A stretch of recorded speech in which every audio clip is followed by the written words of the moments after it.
Greetings, everyone. What's today? Today is Wednesday. Greetings, everyone. Happy Wednesday. Today is the day that Mercury rules. Mercury is currently in Aquarius, where we just had a new moon this morning at 4:30 a.m. We actually have Pluto in Aquarius at the first degree, which is about new beginnings. We also have the moon, the sun, and Mercury all in Aquarius. So this is a deeply transformative energy. This new moon brings with it the opportunity for us to truly access the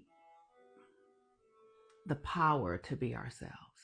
Pluto rules power. Pluto is also revolution. No, Aquarius is revolution. And, many times as I have been studying this work and living in the world, whenever I hear terms like revolution, automatically I think war and things like that. But that's not what it is at all. that's the male patriarchy perspective of revolution. Revolution is an internal thing. To me, when I think of revolution, I think of the seed that is in the soil, and it's being watered and nurtured. And the revolution is when that seed starts to germinate and it begins to break open in order to become the thing that is within the seed. Maybe that's an apple tree. Maybe that's a pine tree. Maybe that's whatever it is, right? Maybe that's an embryo. Maybe that's that the revolution is the internal, when the thing that it is designed to be, when the thing that it is coded to be is so compelling that it rejects being a seed. And we are all in that place right now. We are all in the place of this revolution that is inside of us, that is inviting us to become who we truly are, who we're coded to be at the deepest level of ourselves. And that's very different than thinking of a war. You know what I mean? Thinking of like doing harm to people and things like that. People who are very attached to the external reality and don't understand, comprehend, have access to the understanding that the world is really within you, they are people who attempt to dominate the 3D reality because they've not done enough internal work to discover that the way you dominate the 3D reality is by mastering yourself. And when you master yourself, the 3D reality will bend to you, will conform to your way of your frequency, your way of being. We live in a reality that's all based on energy. And so the more of us the more we recognize the energy, the more we understand the energy signatures of our own constitution, like your own body, mind, spirit, soul, shadow, karmic patterns, the more you understand yourself, the more this 3D reality will bend to you, because you then become a part of the natural cycle through your own consciousness, through your own capacity to witness, to know your place. You know what I mean? It's like being a part of a tree and knowing you're a leaf. Oh, I'm a leaf on a tree. What do leaves do? Leaves do this and this and that and that and that. Oh, I'm a branch on the tree. What do branches do? Branches do this and this and that. They hold the birds. I'm a root on the tree. What do roots do? Right? It's understanding how you function.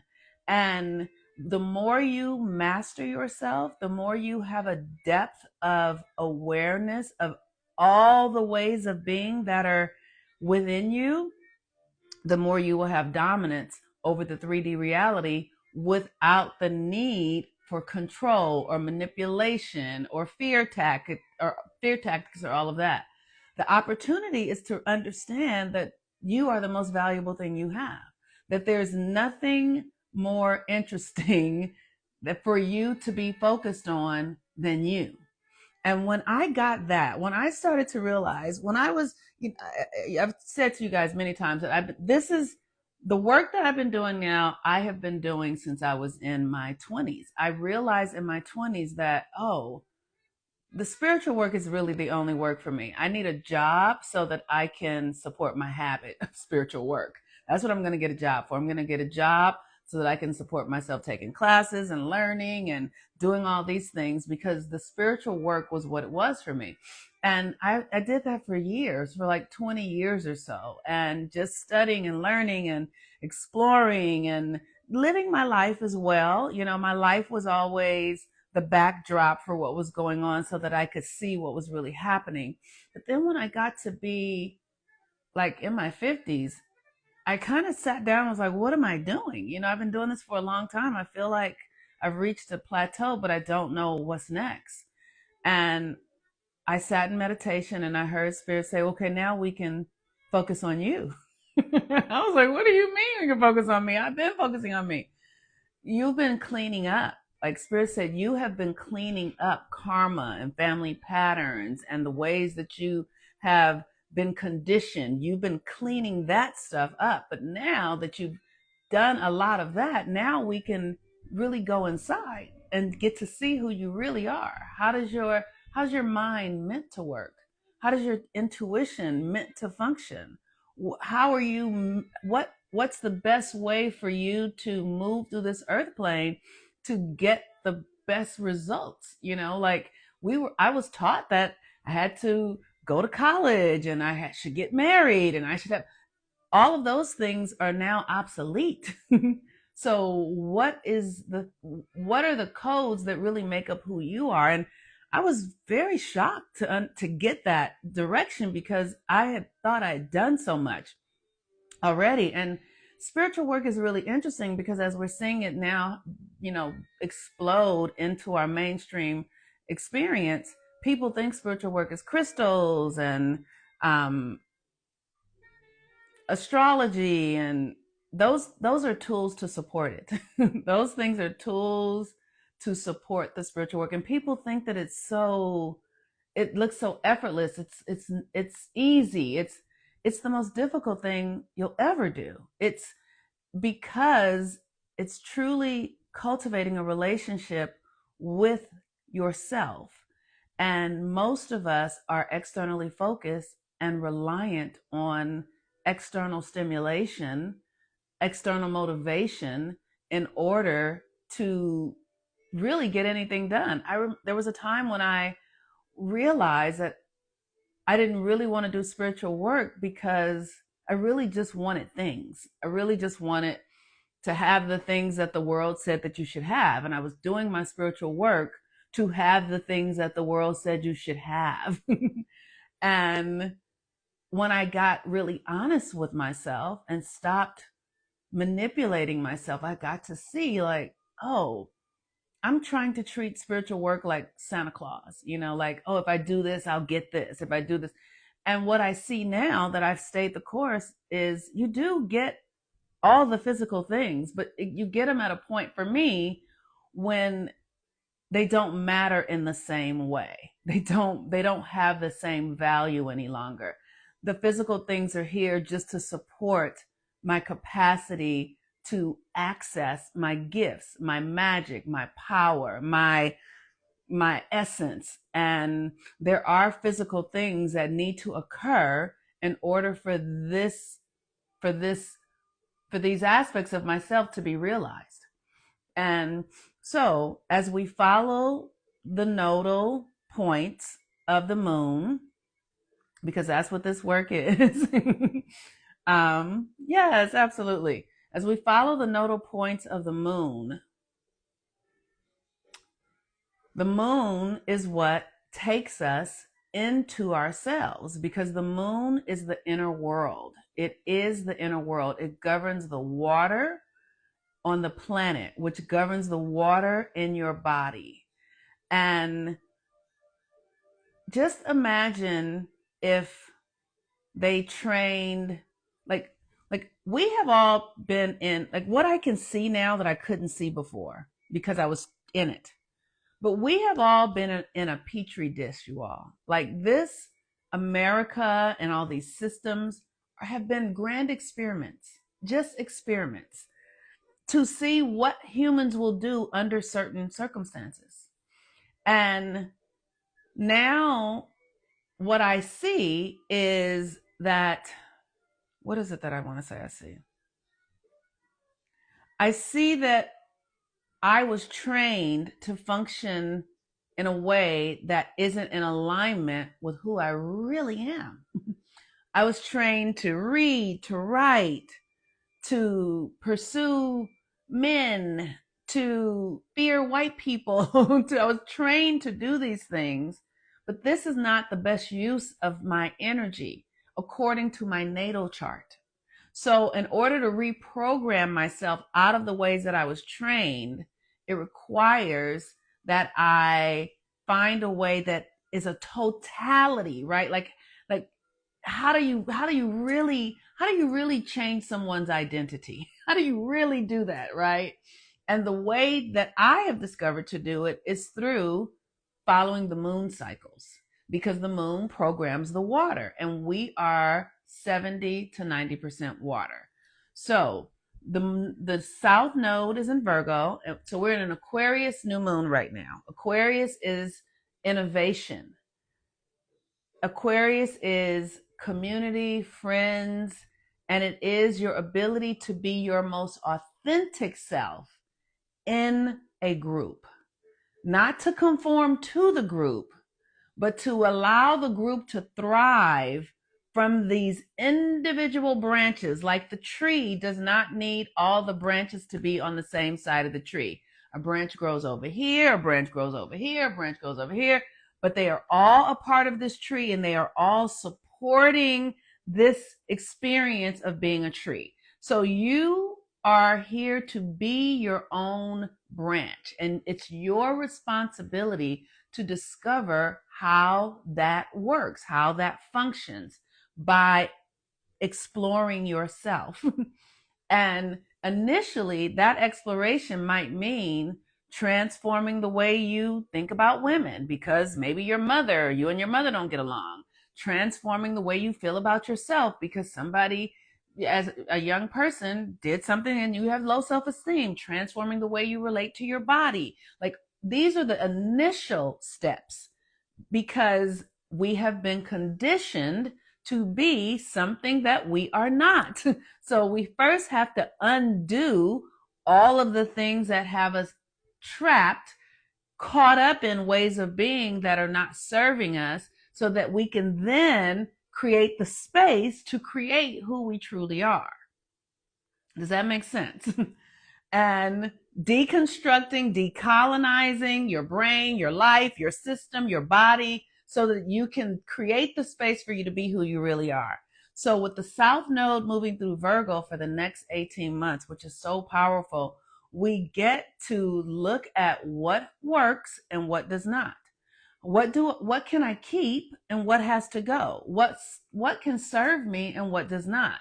And these are the times when you start asking, what's your true motivation? There was a long time, like I said, when I was doing my spiritual work, but I was really doing it so I could meet somebody and get married and have a husband and then live the way that the world said you should live, right? So that had to go. That doesn't serve anymore.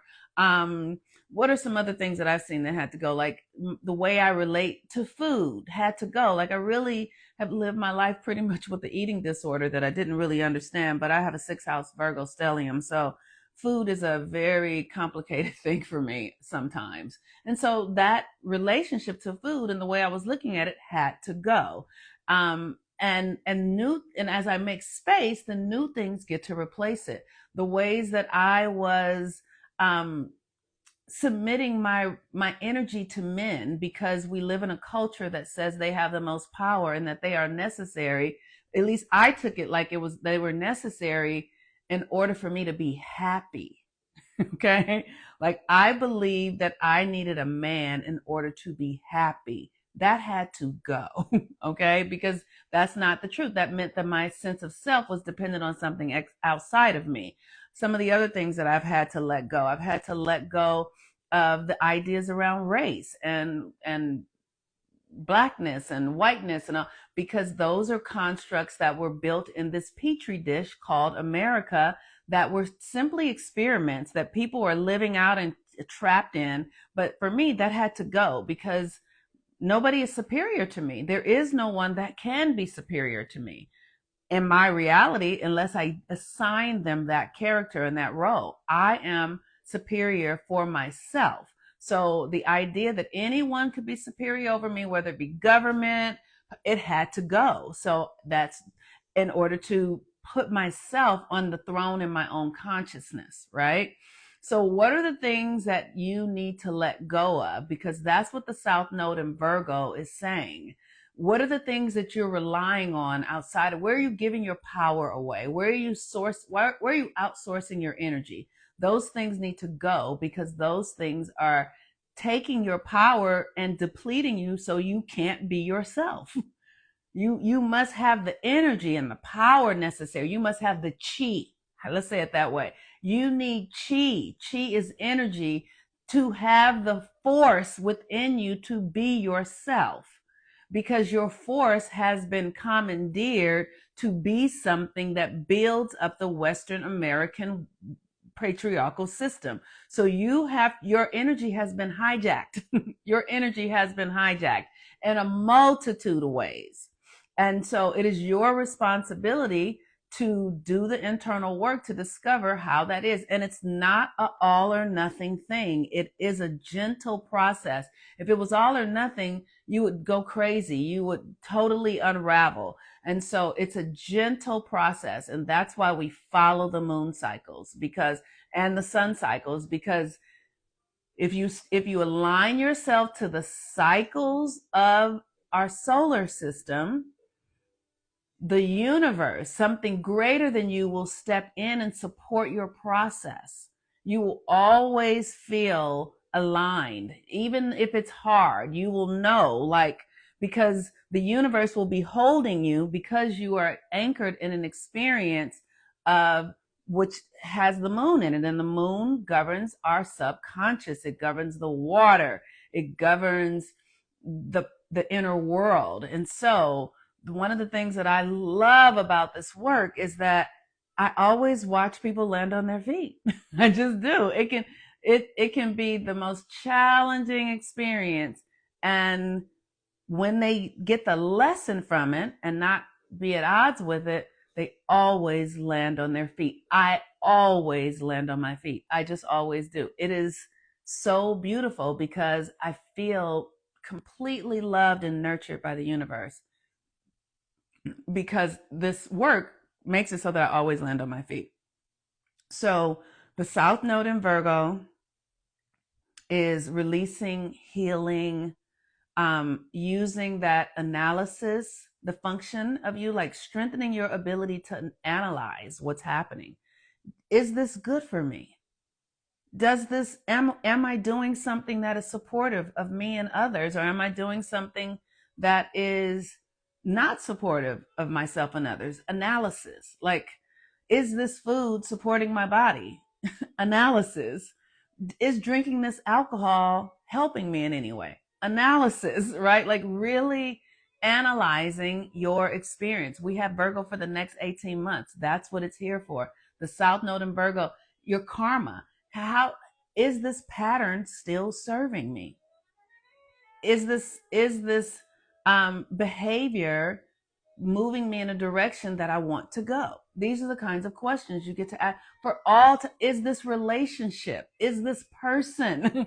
Is this marriage? Ask the hard questions, because the asking of the question will lead you closer to yourself, closer to who you're meant to be.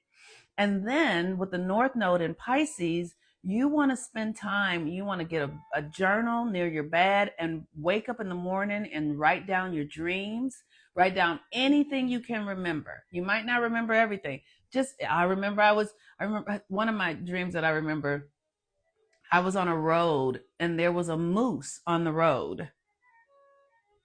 There was like a moose and a rhino on the road, and I had to cross them. And so then I went and I looked up what's the meaning of moose?